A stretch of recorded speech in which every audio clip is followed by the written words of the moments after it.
All right, welcome folks. We're just about to get started on today's webinar on different approaches for building connections at conferences.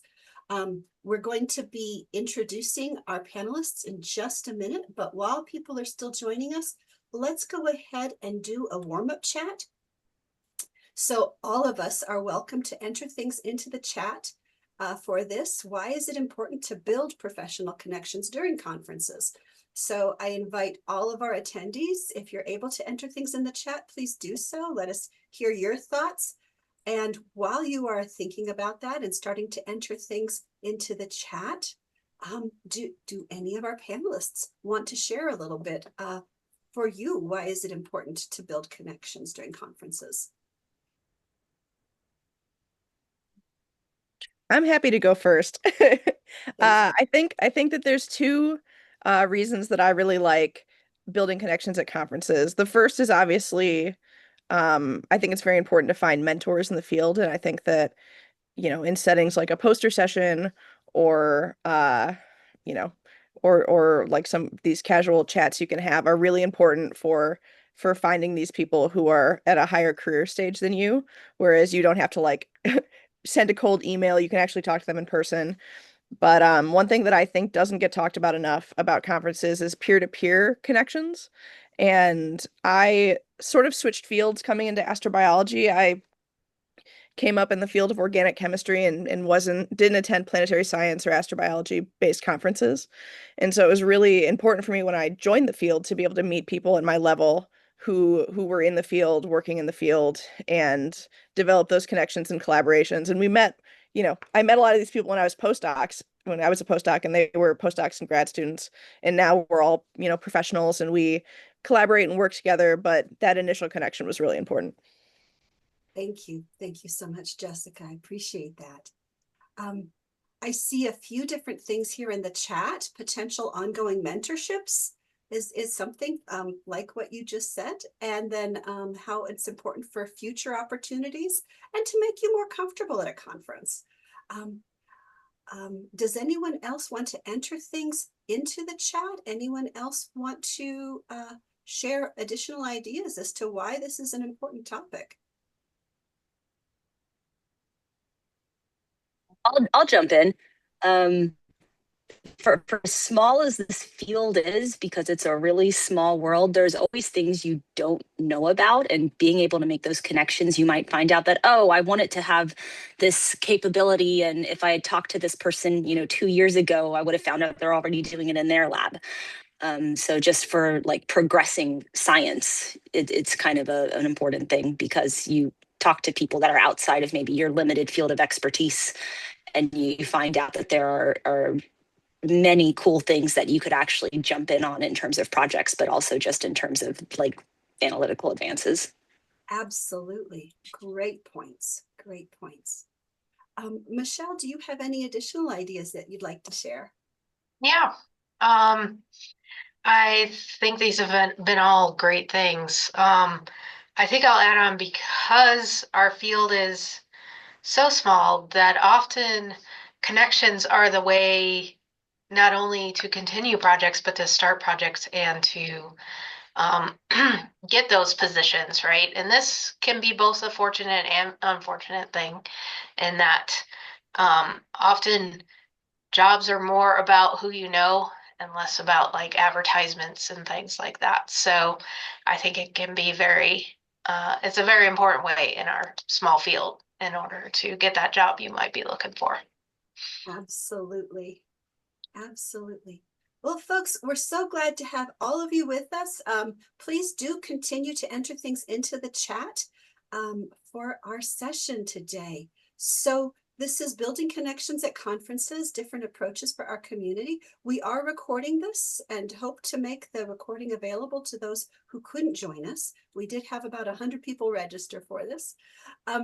So we just had our open chat thing. I do have a couple of poll questions for all of you. So let's go ahead and let's find out a little bit more about who's with us today.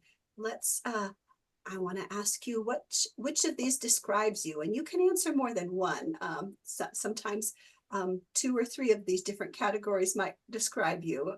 Are you a grad student, undergrad? Are you a postdoc, a professor, mid-career researcher, late career researcher, a science enthusiast, an educator or a teacher? None of these? I'm going to give everyone 5 more seconds to finish answering, describing who you are. 4, 3, 2, and 1. And just so we can see who's all here, a lot of you are grad students. There's a few undergraduates and some postdocs, professors, and science enthusiasts. So we've got a big variety, but a lot of students. Thank you so much.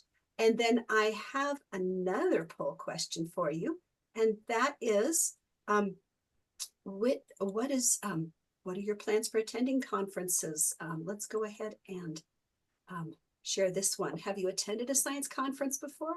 Do you struggle with building professional connections? Are you planning on attending a conference this year? And again, we'll give you all about 5 seconds to go ahead and pick your answers to this.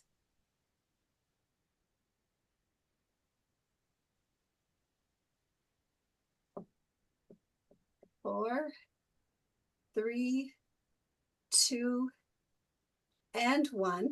And let's let you see what the results are. So most of you have attended a science conference before, but a couple of you have not. Many of you struggle in different ways with building professional connections, constantly, sometimes, occasionally. And then, very few people said never. And are you planning on attending a conference this year? Most of you said yes, but there's a couple that aren't sure. So thank you so much. I wanted to go ahead and introduce our panelists who are going to be sharing their thoughts and tips on building connections at conferences. So we have 3 panelists today, Dr. Jennifer Gorce, and Dr. Michelle Kirchoff, and Dr. Jessica Weber. Would each of you like to say just a couple of words about yourself, please?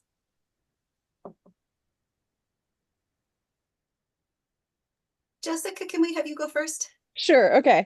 My name is Jessica Weber. I'm a chemist and astrobiologist and a research scientist at NASA JPL.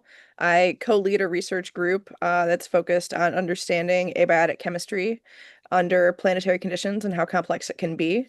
And I am, oh boy, the math is hard to thought. I got my PhD in 2019, so I still consider myself early career, but I have I did my PhD at MIT and did my postdoc actually also here at JPL.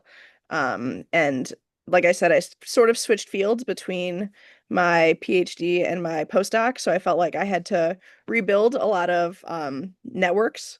Although I stand by that my chemistry networks are still very important to me. And I'm happy to talk about that more throughout the panel. But having that field switch, meant that I did have to hustle a bit with my networking, and yeah, I think that's that's what's important to this panel. So I'll leave it at that. Thank you so much.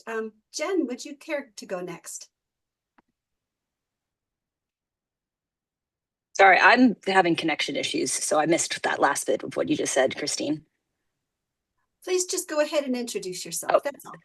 Sorry. Hi, my name is Jennifer Gorce. I am a petrologist and planetary scientist at the Johnson Space Center. I'm also the contracted lab lead for the Electron Microprobe Lab. I mostly focus on crustal evolution and how rocks evolve through time. My PhD is in terrestrial geology, and I hadn't looked at a flying space rock until I started a postdoc back in 2019.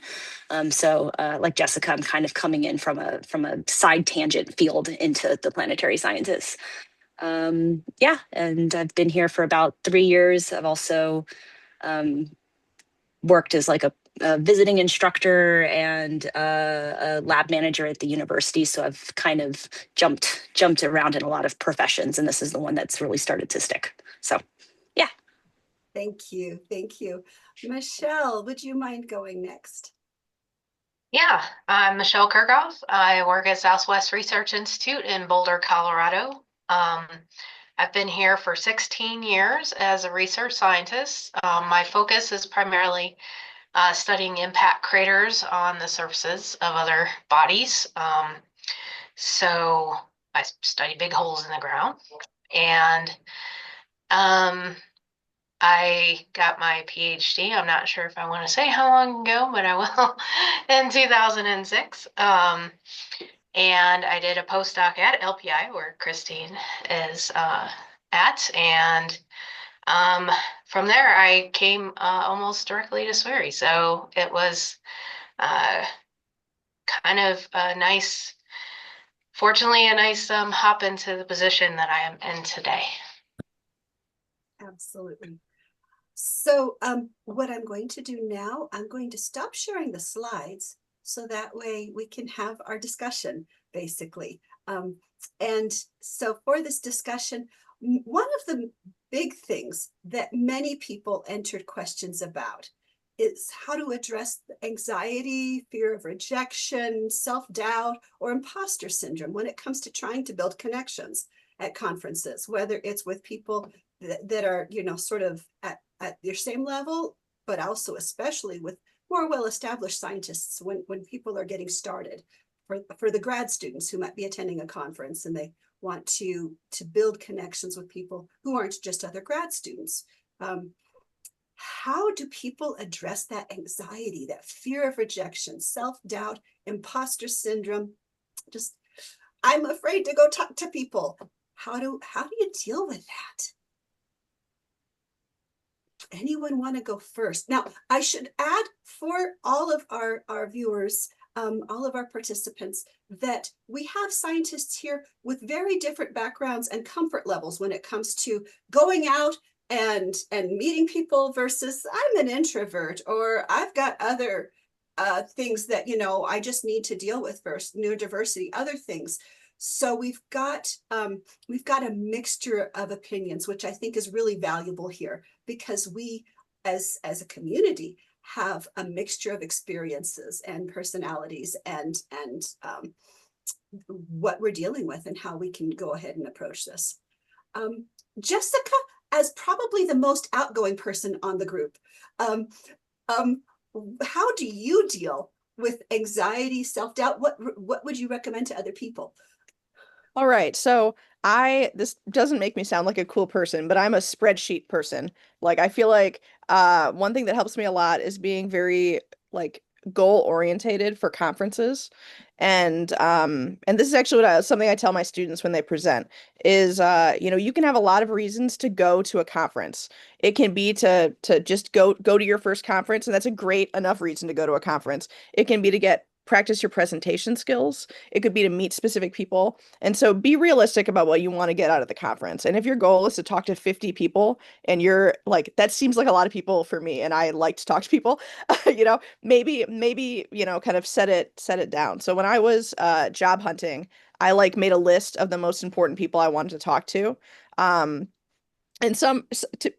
for a caveat, some were people who I just think their research is cool and I, you know, wanted to meet them. Some were people that I thought might have positions available. Some were people that I thought would be able to give good advice.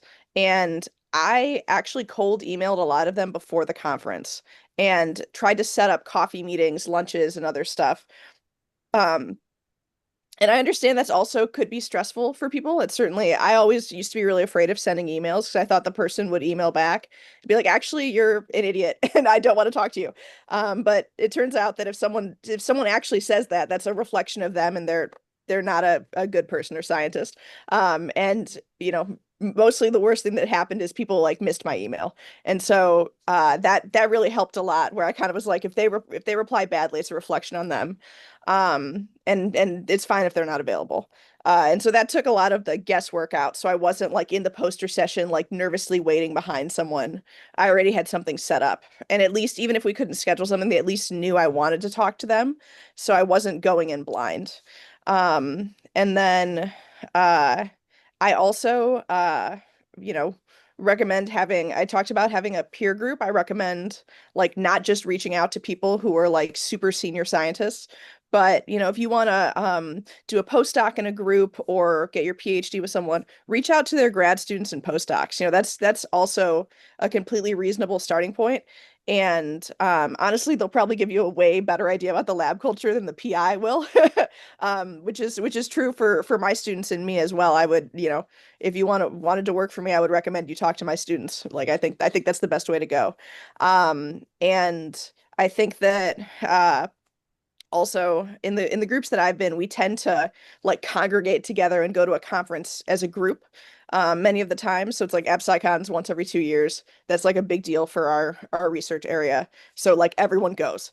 But if that's not the case and you're kind of not with a group, I recommend trying to find one. There's a ton of early career groups, including the Future Leaders for Ocean Worlds. I know there's one for the lunar researchers. I know there's one for Venus researchers. So whatever your subtopic is, there's probably some people who are there and they will have some early career meetup. So, I also really encourage you to attend those. Thank you so much, Jessica. Michelle, would you mind going next? How do you deal with anxiety or self-doubt, all of those things? And what would you recommend that people do? Okay. Yes, so I am probably the opposite end of the spectrum from Jessica. I am an introvert. I have anxiety, social anxiety, so networking is a very difficult thing for me. I probably, to be honest, the way I've met most people who I weren't already familiar with was, as kind of Jessica introduced, being part of a group and having somebody I know introduce me to somebody I would like to meet. This may not work for everybody, but hopefully, if you don't even have any connection yet, but hopefully you at least have one person out there. And if you don't, come find me. Or, I'm sure any of the other panelists here would be also willing to help. And it's or join, as Jessica mentioned, join an early career group, or if you're not at that stage, join a career group around where you're at, or just maybe helping to find those inroads. Because for me, it always helped to ease the anxiety if I could lean back on somebody like, oh yes, I have somebody I know with me, and so nothing too bad can happen. Beyond that, I would, I think I love the fact that conferences in general have become more casual places, but if you're especially out there job searching, I would say definitely dress to success. It's like, don't wear your jeans and t-shirt to the meeting with, especially if you're meeting with somebody that might hire you. And be prepared. If nothing else, most scientists are flattered when you want to talk about their research. So know what they've done, and at least to some level, and be ready to say, hey, I really enjoyed this project. Can you tell me more? Or, have some questions you could ask. And because that's something I do as well, as much as I can, is let the other person talk, because I am not the best conversationalist. And so yeah, but of course also be prepared to talk about what you're interested in, because that will likely be a question, especially if you're looking to get hired to do something. So I think those are probably my two biggest pieces of advice. Thank you so much.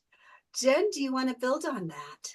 Yeah, so I'm definitely on the introverted side of the spectrum, and an anxious person as well. And I am like grinning because I can relate to most of what Michelle just said, actually. But I think the two things that I would add is take advantage of the science adjacent, or like the non-science meetup opportunities you get at conferences, especially for the younger, the graduate early career people in the room. I know like LPS Seed has a mentorship program where you can get paired with a LPSC veteran that is usually a volunteer that is excited to help and introduce you to people and take you around and kind of show you the ins and out of a conference. I don't know if other conferences offer that, but things like that are always really good opportunities.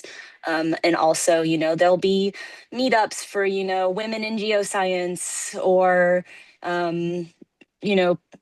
this group or that group, or people interested in mineralogy, might have a luncheon, and going to those like slightly less structured, like a high intensity situation like a poster hall is a nightmare for me. But things like that, going to those, there's like a science and art workshop that LPSC does, and I look forward to that because it's like it's a low stakes place to interact and build connections with people, because people are still going to remember your face and what you do, even if it's not in a conference hall when you're being super intense. So that's one thing.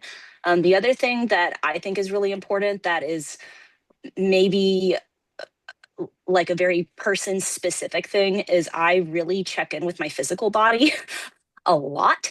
I'm like someone that if I'm not physically comfortable, I'm probably going to get even more nervous and a lot of energy. Just like if you could see my hands below my desk right now, they're like twitching and making shapes and everything.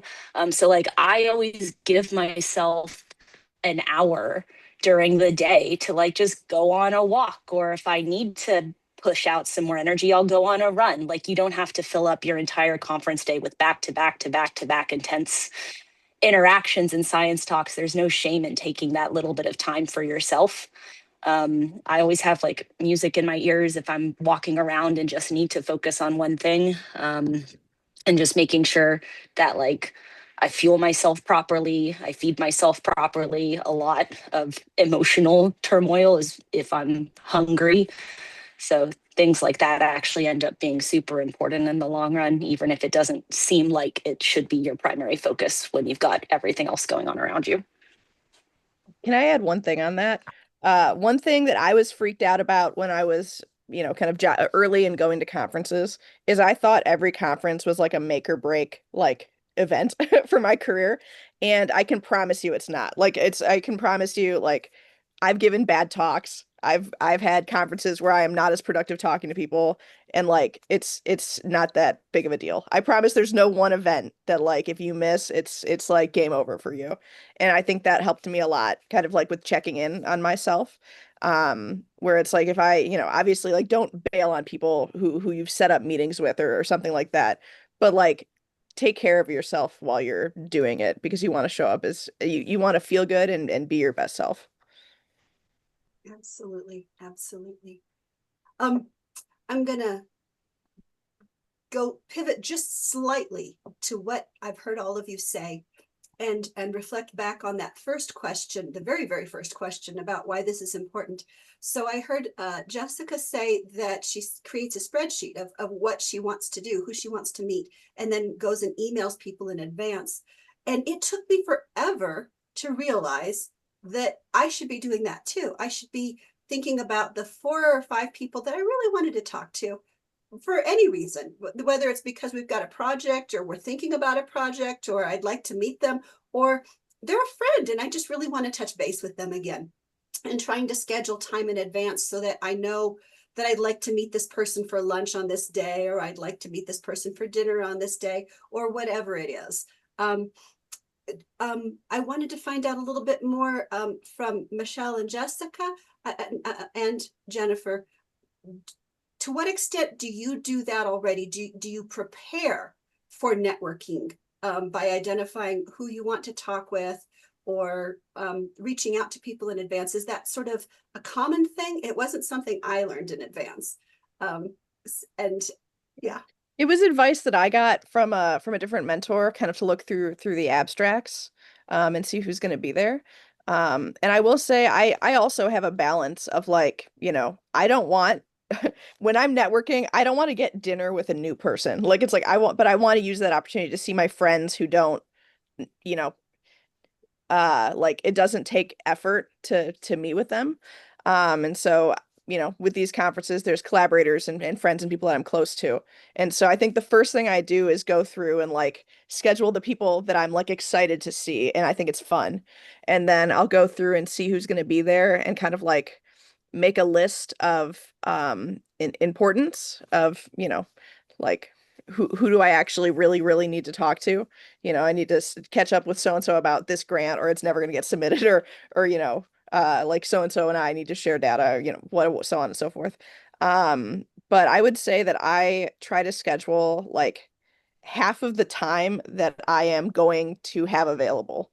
And half of the time, when I say half the time I'm going to have available, I mean like not half the time that is available. I mean half the time that I think I want to meet with people. And I I find that personally that makes me feel less stressed. And I would say I only end up emailing one or two new people.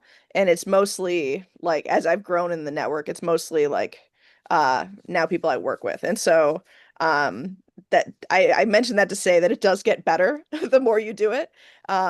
Because the first few conferences can be really intimidating. But if you're, say if you want to meet me at AppSciCon as an example, if you have to send that cold email once, and then we have coffee or whatever, and then when you email me the next time, like you've already done it, and you know that I'm not like a complete monster and didn't, like it wasn't super weird or whatever else at the meeting, and so you're then reconnecting with someone, and I think that's like I count that as way less scary. Michelle, Jennifer, do you either of you have anything to add to that, or any other ways that you might think about preparing for a conference, preparing to network? I have to admit, I haven't evolved to the cold email pre-conference yet. That's when I'm working on myself.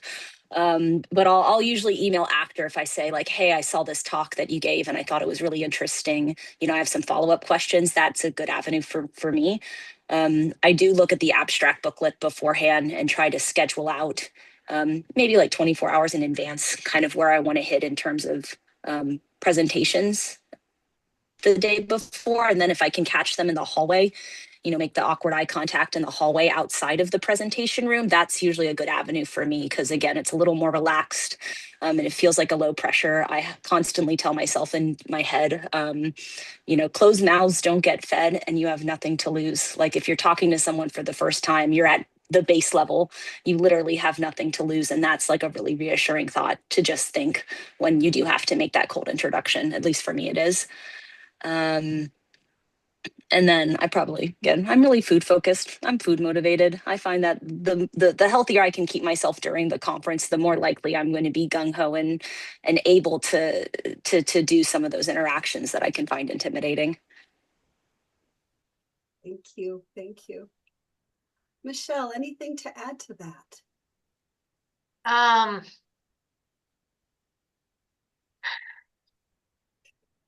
For me, it varies from year to year. Some years I'm great about the pre-planning, some years not so much. And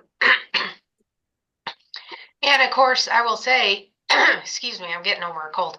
I will say that, like, when I do pre-plan, things go smoother overall, and I get to talk to the people I need or want to talk to. And when they don't go, then typically I don't get as much beyond my close friend networking done. I mean, I think we're always going to see our friends, hopefully, when we go. And those, to me, sometimes can be pre-planned, sometimes they're just on the fly. Like, that person is going either by looking at the program, or you've talked to them in advance, or you just know they'll be there because you guys are always talking or whatever. So yeah, but definitely as my career has gotten farther into its middleness, I have to often meet more often with colleagues to talk about projects and proposals and make sure those are almost always pre-planned, because when there's things you need to talk about, it can be very hard to have your just casual meetup. So, and make sure that happens, because conferences are busy things, not only for yourself, but for everybody else. And so I think the more you can pre-plan, the better it is. And thus, I wish there was something like this thing when I was early career, because I, for some reason, never thought of that on my own. And so, yeah. Yep. Yeah, and I also think it's like you're seeing how like the casual interactions, like having to flag someone down stresses me out immensely. Like that to me is the scariest thing. And so I think that it's like, you know, you've just got to adapt for what works well for you. Yeah, absolutely. There were questions about what the norms are for networking, and I heard, a little bit about, um, you know, yes, meeting for lunch or for dinner, but I also heard about mentorships and different programs. For LPSC this year, we've changed things a little bit. We've got two networking events, two networking receptions, basically, one for postdocs specifically, and the other one for students and early career in general.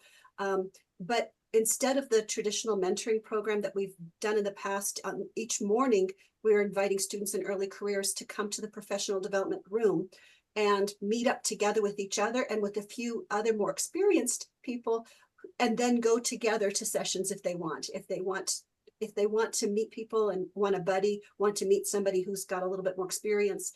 So there's different ways. AGU does similar things. I'm at a lot of conferences. Are there other norms at one of the things that surprised me about LPSC, because I came to this from planetarium conferences where everybody was in sessions together all day long, is that a huge percentage of people are in the hallways outside during talks and having coffee and talking. I wanted to hear from all of you about norms in terms of what to expect in terms of opportunities to network. Where do you find it's most useful? I heard, dress nicely if you're going for a job. What other norms would you think of that somebody who hasn't been to a science conference or that particular science conference before should know?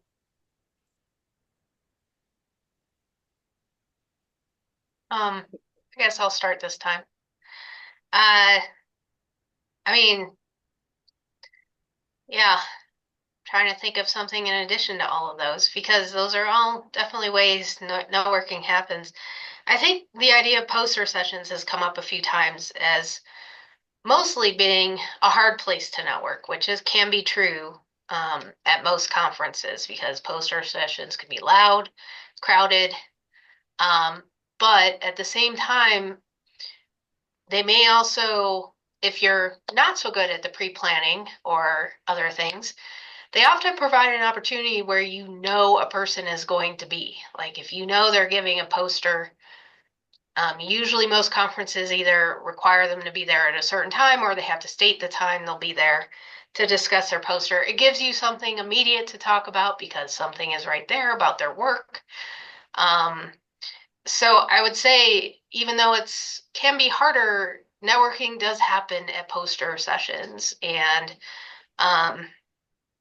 so don't maybe outright discount them as a place to do unless you have um, some intense neurodivergent or even physical disabilities that preclude that. But yeah, I would say don't rule them out. As I think Jennifer mentioned, there can be certainly a lot of networking just after a session, oral session happens, which might be a little less intense. Because again, you kind of know where that person's going to be at a certain time if you haven't pre-planned something, or if you don't like to talk over a meal or things like that. So there's I've definitely used those kinds of things, and there's nothing wrong with, I think, knowing, like, if you're not gonna cold email or anything, you might take advantage of the fact that there are times when somebody's gonna be at doing something at the conference. So I also think like it is almost universal across science that there will be coffee breaks. It's like I think if they took away the coffee at the conferences, there would be riots. And I think that these are good opportunities where people will be in the hallway and around. And I've heard people kind of make jokes about how the real conference is around the conference, with there's happy hours and other events in the evenings. And I think that you don't have to drink to participate in this, just to be very clear. But I think that it is a good opportunity to meet people casually that isn't, at their poster, because I agree I think poster is like you're all locked in one room. So it's like you are all there. But certainly if there's a lot of people around a poster and you want another opportunity to catch someone that's not so, open, I think that the coffee breaks or happy hour events are good opportunities for this.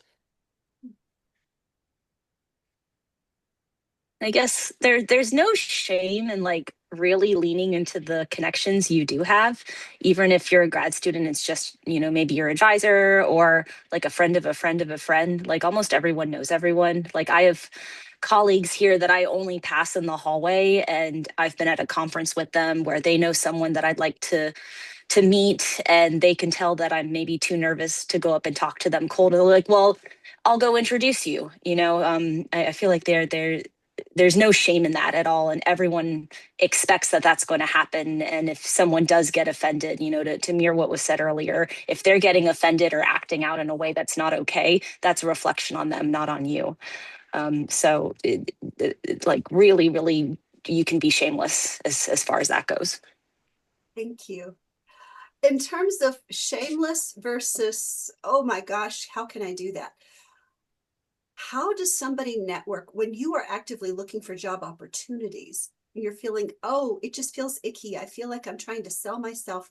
How do you network when you know that your goal is to meet people who have positions that you are interested in? So I hate this. Just to start off, hate this. And I hate having to sell myself because I feel not that I feel like I'm not a good scientist or anything like that, but I feel like it feels so slimy to be like, have you read my recent published paper? Or, or boy, am I so good at this thing.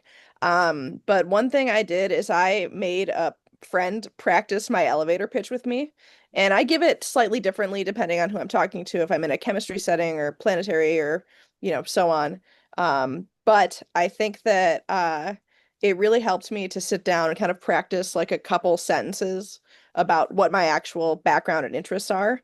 And I think also this is where pre-planning really helped me a lot, because I could send the email before, I could meet with them, and in the email I would maybe not advertise myself, but I'd be very clear that I would say I'm an early career, my postdoc is ending, or my PhD or postdoc is ending blank blank day, or summer 2026 or whatever. And I'm looking for career advice or career advice and opportunities. And so that way, when someone met with me, they were geared towards that, kind of without me having to be like, boy, aren't I so great? And then I always sent a follow-up email, saying it was so great to meet you. I really appreciate blank advice you gave me. Here's my resume. Um, and I kind of had that on deck because I thought that was less like that was a very controlled setting for me. Um, and I also spent a lot of time thinking really hard about what I wanted. Um, and uh that way not only could I talk about myself, but I could clearly talk about the kind of career that I wanted, in a way that I thought, um, you know, was helpful to cluing others in, because I think Jennifer said closed mouths don't get fed. And so if you don't tell people what you want, you're not going to get it. And I think that I also really, really encourage people to talk to their mentors before cold emailing the whole conference. This is something that I am really lucky. I had a really great postdoc advisor, and she could help me narrow down kind of who to talk to and who was kind of where. And I think that finding someone to kind of go through that with you is really helpful. Thanks. Anything to add on, Michelle or Jen? This is a hard topic. It's hard to sell yourself, and if you're not comfortable doing that, then yeah. My approach, I like to, if I know somebody has a position, I try to make it less about me and more about them, where I hear you've got this thing. Can you tell me a little bit more about it? Can you tell me more about your institution? Can you tell me more about what you're looking for? So it's not me selling myself quite so much. Might not tell them anything about me in that in-person meeting, but try to get more information from them that I could use for myself or pass along to friends and colleagues. So that's how I deal with that icky factor myself.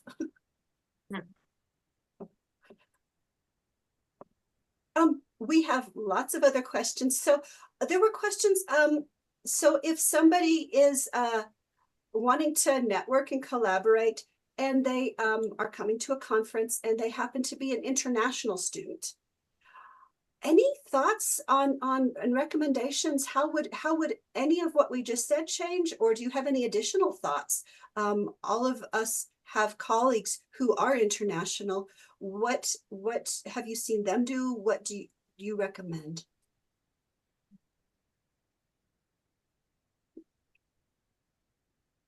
I think it's so important. This is why the in-person conferences to me are so important, because you actually get this FaceTime. I think that you know, what I would say as kind of the reverse of someone who has been to other countries for conferences and workshops. I think that you know, like be aware of of scheduling, when you're looking at it. Maybe don't do your most important networking the very first morning or the very first afternoon, depending on which direction your jet lag is. And I think that a lot of my advice stays pretty identical. Although I would argue if you're traveling all that way and it's, you have to board the 10-hour flight, I would encourage you so much to do pre-planning for that, even if it's just on the plane. It's like I think that's you have that travel time where you can, like you're going for so far. So it's like I really encourage you to um come up with a plan. And I also think actually with my international collaborators, one thing that's important to schedule is something moving forward.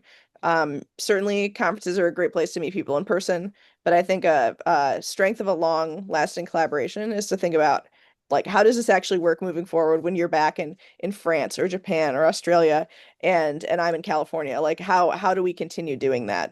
Where is the time zone overlap where meeting works? And like what is most efficient, like with communication. Thank you. Thank you. Jen, do you have anything to add to that? I think I agree with what Jessica said. I think just working at a center, sometimes like for younger students, sometimes internship and graduate student opportunities are a little like they're just managed differently, and I'm certainly not the authority to tell you how, but just be aware of that if you are looking for opportunities. Sometimes it can be frustrating if you contact someone and you're like, I love your science, I'd love to do something with you, and if they come back and they're like, I don't know if I can say anything right now just because there are certain policies in place, like just be prepared for that. And it's not a reflection of you, it's just our hands are tied sometimes. Yeah, NASA centers especially have tighter restrictions on working with international students compared to universities, for instance. Yeah, good points. Shall we move on? There was a question about when the best time is to follow up after you've made a contact at a conference.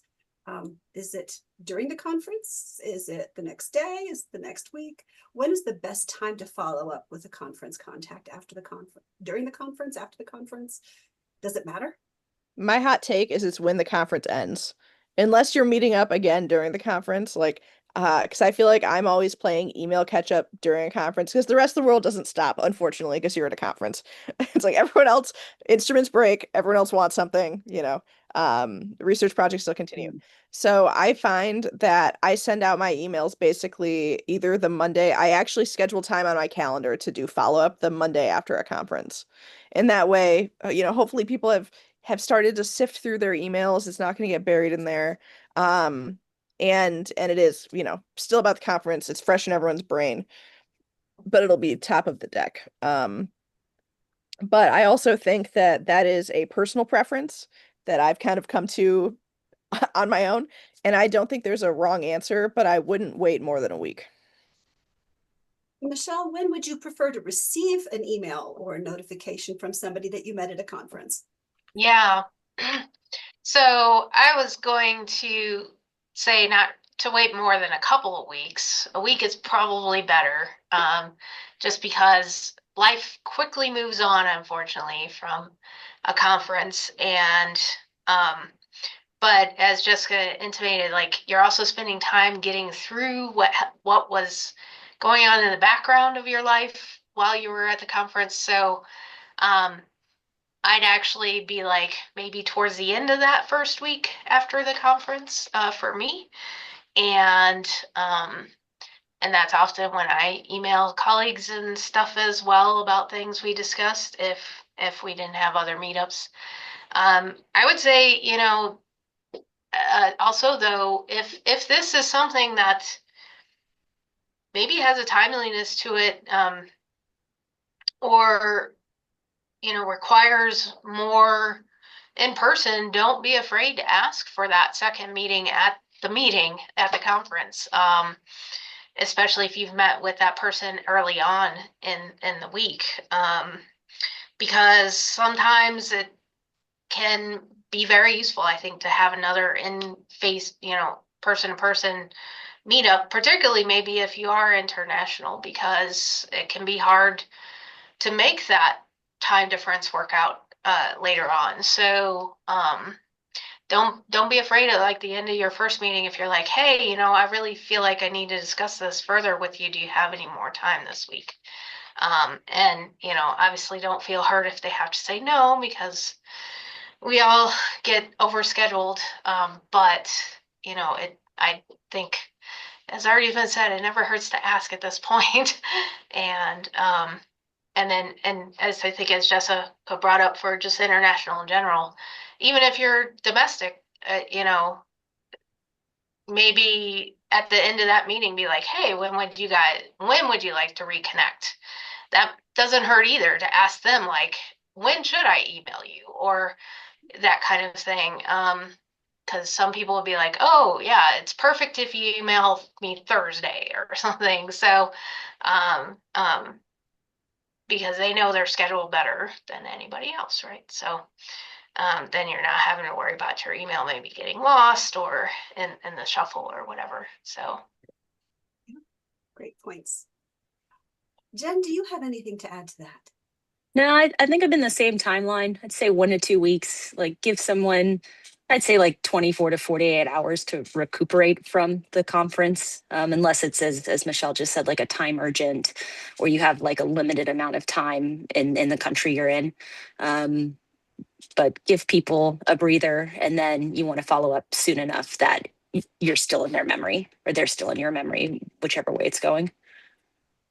One thing that if something's important to me, and I after our meeting, I went and I took notes so I would remember what we talked about. I might compose the email then, but not send it until later, or I might schedule it to go out a week later. But that way I still remember what we talked about when I'm writing the email. I have 2 drafts in my inbox right now because of that strategy. It takes time. yep, smart. There was a unique question. So networking, all of what we've been talking about involves communication, usually talking, right? You see the person, you're in person, you might be sitting down or standing, but you're having you're talking. If somebody has a speech impediment, if somebody has a physical limitation that makes communication difficult, do you have any suggestions? I have no idea what the right answer, there isn't probably one right answer, right?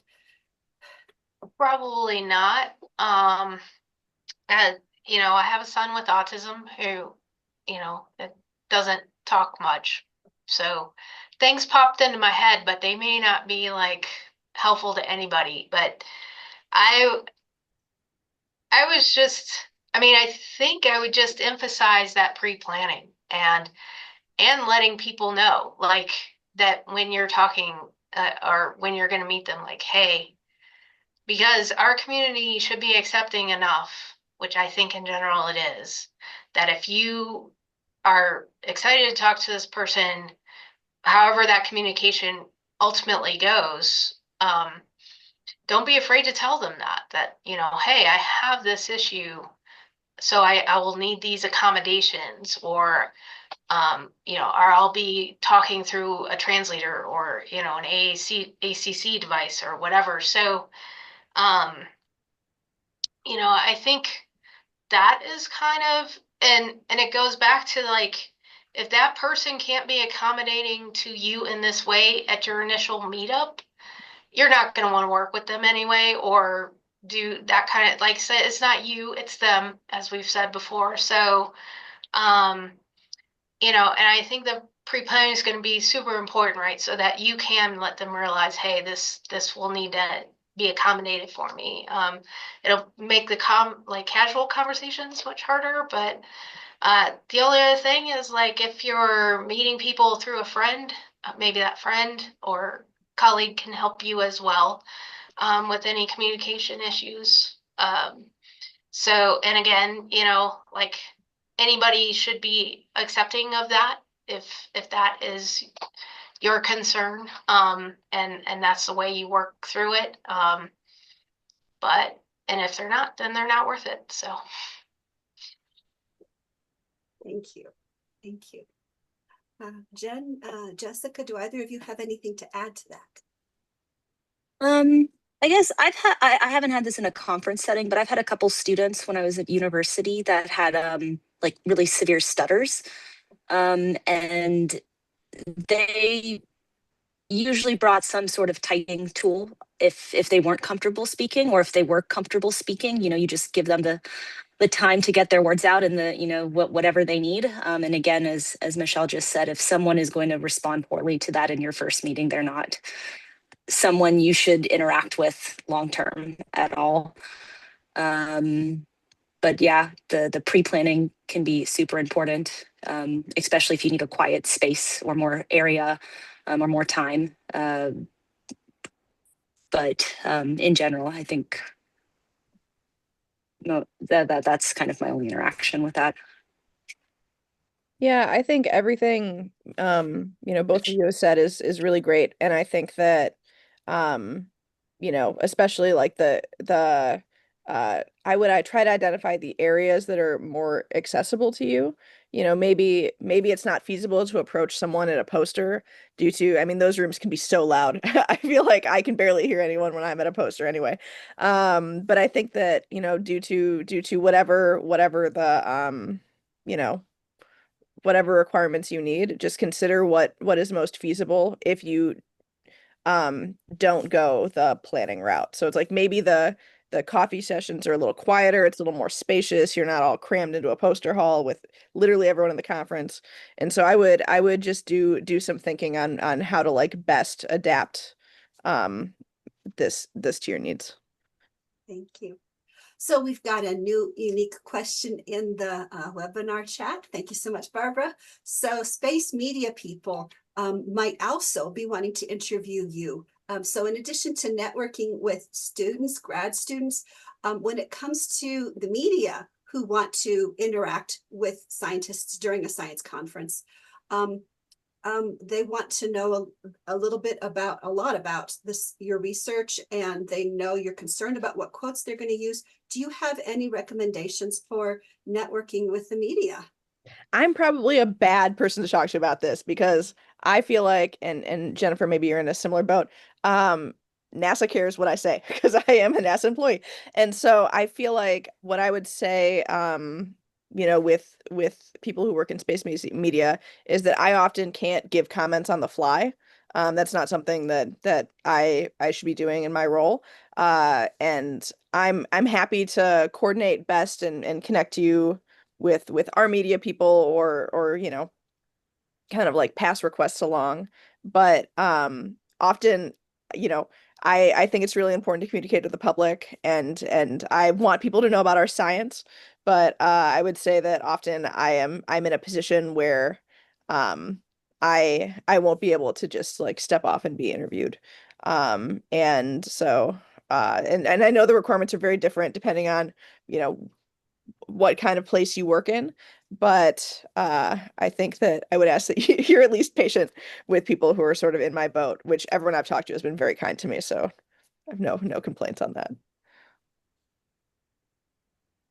Jen, are you in the same boat? Do you have other perspectives or other suggestions? I mean, I've had no experience with this personally, but I do know I see emails every once in a blue moon that are kind of like, if someone reaches out to you in media and wants to do anything, you need to talk to like a PR group first. So yeah, I don't think on the fly things are necessarily the best option. But if there's like a preemptive reach out pre-conference, maybe. But again, I have no experience in it myself. Michelle, how about you? Any thoughts or suggestions for Barbara? Yeah, I don't have too much experience either, but and I'm not working for the government directly. Although SWERI does certainly also have policies about talking to the press and being clear about who you're representing or not. So I think the best thing really for probably most scientists, whether they are free to necessarily say things or not, is that pre-contact. Maybe even 24 hours is enough, or for some might even a couple hours might be enough to prepare something if they're not restricted by their company or the government. But yeah, I think most scientists are definitely going to be concerned about talking about something on the fly. And uh, just because I mean, I, I'm glad the press, I love the press, what they do, what they get us out to people, but you do have to be careful at how that comes out and how it sounds. So yeah, I would think most people would want time to prepare something. So do a planning in advance for networking for conferences, just like everybody else might need to plan in advance before they network at conferences. Have a plan in terms of who you're going to talk to, and maybe reach out to them ahead of time if possible. Yeah. And I also will say when I've done press, it's been nice to be able to see your quote, because maybe it made sense when you said it out loud, but in paper it reads a little dumber than you think. And I think that also depending on requirements with different institutes, the institute might want to see what's going out and approve it before it goes out. And I think that those, kind of being upfront about what would be allowed, because like I certainly don't want to waste the media's time kind of talking to me if I'm not going to be able to do it in the end. And so it's helpful to know like what your expectations and timeline are. Absolutely. Okay, we're down to the very last few seconds. Quick show of hands. There was a question of what did you use your networking skills for? How many of you had to network to some extent to decide where to go to grad school or where to do postdocs or applying for positions? Did networking, did somebody give you information? So these things are common for all of this. It's pretty common. And it's useful, or for finding a partner to do research with. So all of these things are pretty common. I wanted to share that. I'm going to launch an evaluation poll. While I would invite all of you to please help me thank our panelists for their time. We are so grateful for your time today, and for all that you've been able to share, that how networking is important, some different strategies to prepare for it before conferences, some follow-ups during conferences, taking care of yourself. All of these things are really important. LPSC is coming up, and we have some practice sessions for those of you who would like to practice your talk or practice sharing your poster in advance, where you can sign up for one of these meetings and we can have people give you feedback before the conference. These sessions are next week. And then during the conference, as we said, there are meetup opportunities, there are mixer opportunities, there are workshops. This year, some things are different, but we've got a lot of opportunities. So please do check out the webpage for that. Also, I wanted to share with you, our professional development webinars are continuing. So the one that's going to be in April is on translating planetary or astrobiology science skills. You are looking for new opportunities. How can you use the skills that you have for other fields? So we do hope that some of you will come back and join us for that one as well. And then last but not least, if you're looking for other career opportunities and news, we've got our website here with upcoming workshops, events, internships, fellowships, scholarships, awards, and many other things. So we do hope that you will join for all of that. Again, final words, please help me thank our panelists, Dr. Jessica Weber, Dr. Michelle Kirchoff, Dr. Jennifer Gorce. We really appreciate your time. And if any of you have anything last that you didn't get the chance to say, now's the time to say it. Thanks for having us. Yeah. Good to meet you, Jennifer and Jessica. Yeah. You too. Being in this meeting. Thank you all so much. And yeah, the recording from yesterday's webinar and today's will both be on LPI's YouTube channel. So when you're looking for them, that's where they'll be. Yesterday's is already there.